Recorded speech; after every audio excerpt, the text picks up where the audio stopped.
Hey, what's up guys? Jake here. Welcome back. So today we're going to talk about a common issue I see with a lot of guitar players, singer-songwriters, etc. You come up with a riff or you come up with a chord progression and you just don't know where to go from there. So today we're going to solve that problem by utilizing the major scale. Stay tuned.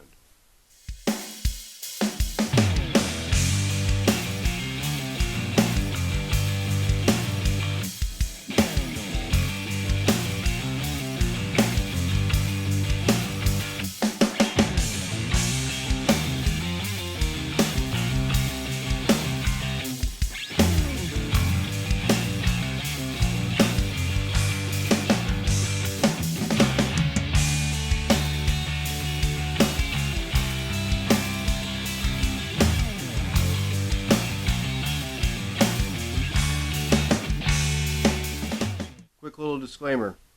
Make sure you guys watch the entire video. Reason being is this lesson builds on itself, and if you guys skip ahead or stop too soon, you might miss something that you won't be able to use this to its full potential. So watch the full video and I hope you guys enjoy.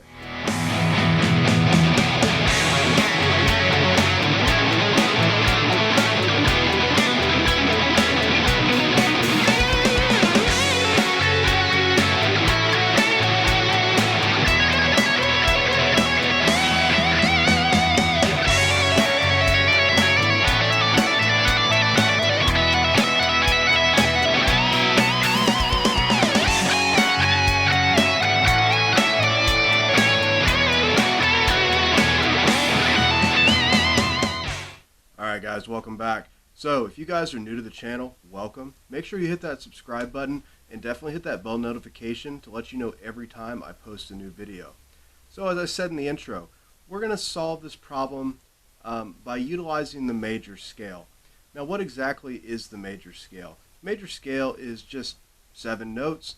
That is a common formula for a lot of Western music. So if you guys are familiar with the major scale, you probably play the pentatonic major.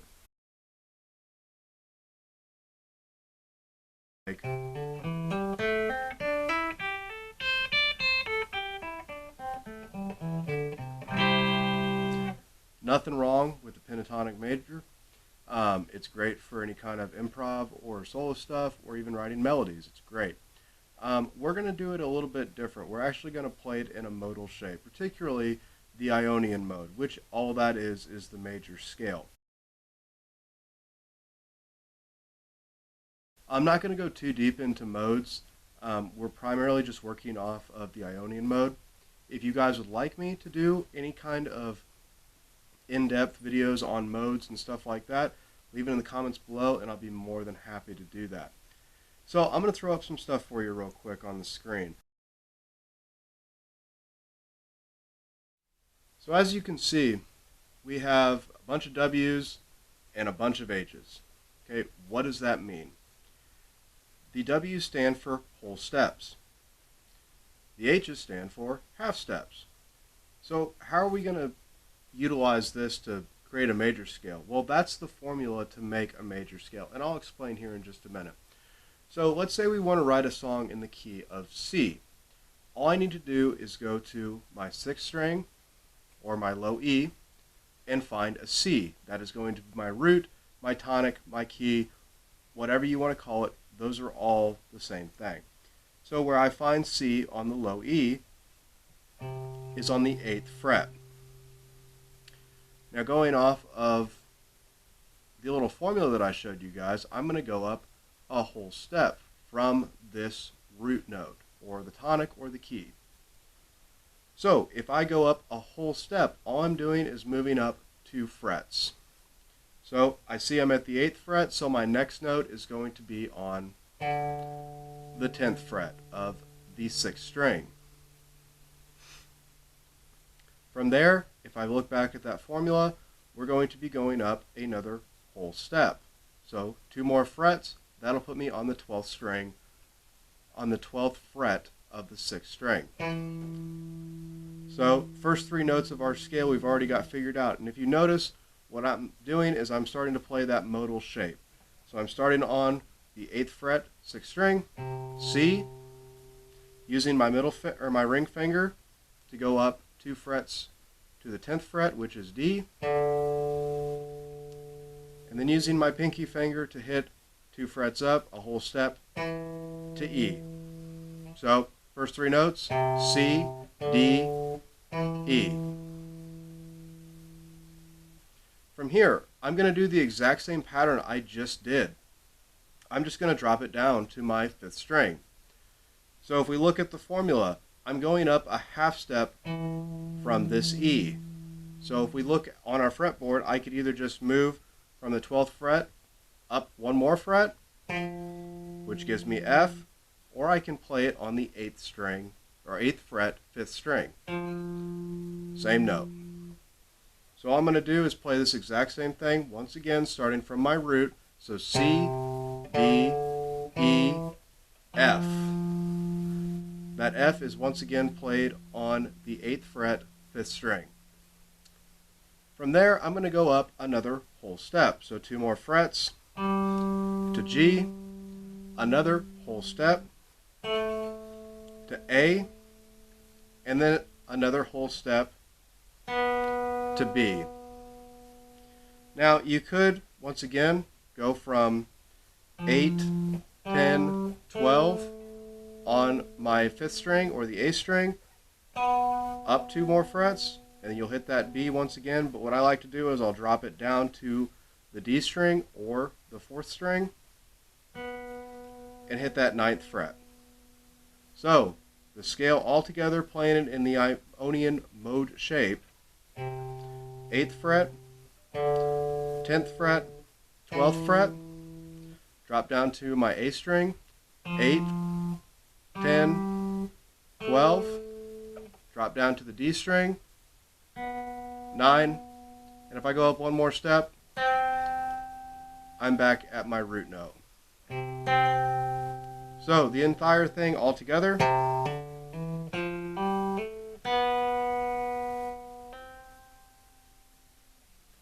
So now that I know all the notes that are associated in the C major scale, I can start to put these into chord forms. Now the only thing I need to do on top of this is number the chords or number the notes. Okay, so it's super easy. All I'm going to do is play the exact same pattern I just played for you. I'm going to go C, D, E. So I've got 1, 2, 3. Drop down on my 5th string, same pattern once again. F, G, A, 4, 5, 6. Drop down to the 9th fret on the D string for that B, and that is my 7th note of the scale. And there's only 7 notes in the major scale. So I've got 1, 2, 3, 4, 5, 6, 7. So now that I have the numbers associated with the notes that I'm playing, I can start putting these into a chord format. So my 1, our root note, which is C, that is always going to be major. Hence we're in C major. So I can play that as a C major. My 2 and 3 are always going to be minor. So if I remember from the formula that we've just talked about, I've got C as my 1, D as 2, and E as 3. So I've got D minor and E minor. So far I've got a C major, a D minor, an E minor, and now I need to figure out the rest of the scale. So my 4 chord, which is that F again, along with my 5th chord, is always going to be major. So F, G will be major. So let's play these chords all the way through again. So my 1 is a C,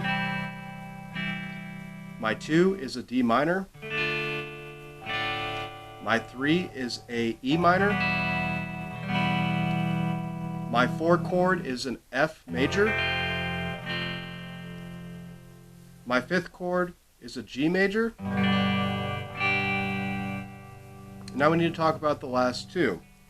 So my sixth chord, so if I play that scale again, 2, 3, 4, 5, 6, that lands me on an A. Your 6 will always be minor. So playing through all the way one more time, C major, D minor, E minor, F major, G major, A minor. Now the last note is a little bit tricky to kind of incorporate into songwriting. It's always a diminished chord. So like for instance we have here, so 1, 2, 3, 4, 5, 6, 7. This is going to be a B note, so I'm going to be playing a B diminished.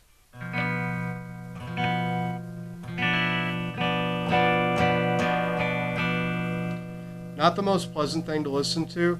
The one good thing about the 7th chord, playing it as a diminished, it has a great resolve into the 1 chord, which our 1 chord is always going to be that root note, which is C. So if I play a B diminished,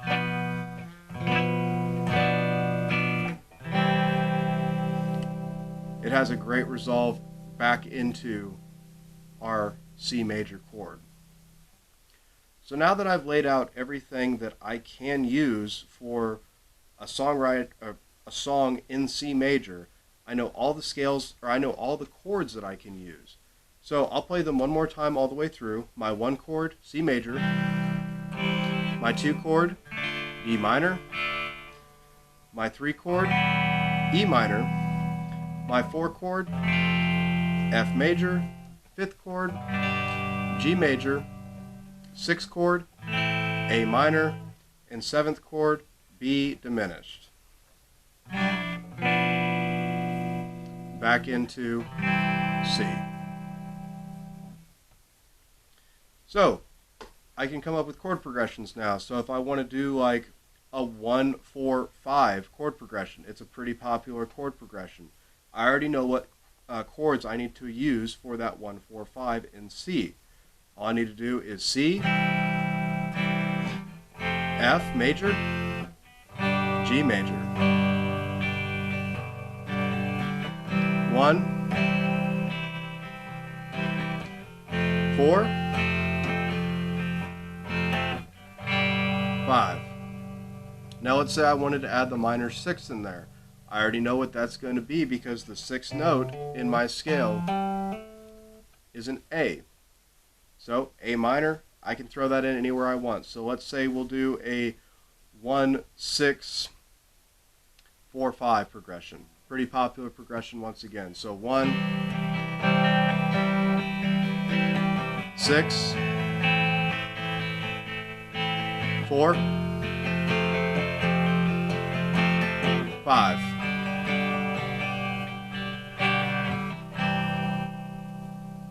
And we're good to go.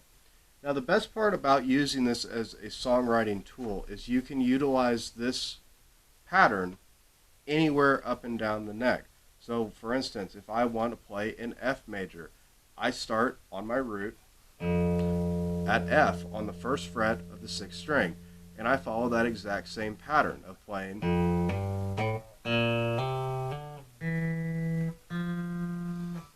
following that little formula that I gave you earlier, knowing where your majors and minors are and where your diminishes are, you're going to be good to go in all 12 keys.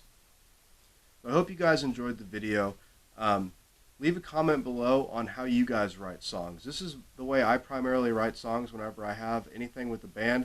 I'll come up with a riff, I'll find out what the key or the tonic is, and I'll just kind of play that scale. I'll write out that formula real quick, and I'll be like, cool, I know what I can and can't do now. It works really well for me, but leave in the comments below what works well for you. If winging it works well for you, let me know. I've just never been a big fan of that because I feel like it just takes too much time. I like to have something structured that I can just go off of right away. Quick little disclaimer, this is just the tip of the iceberg of how you can utilize the major scale. If you'd like to see more videos about how you can compose songs utilizing major scales, minor scales, etc., leave it in the comments below and I'd be more than happy to do that for you guys. So, hope you guys enjoyed the video. Check you guys on the next one. Have a good one.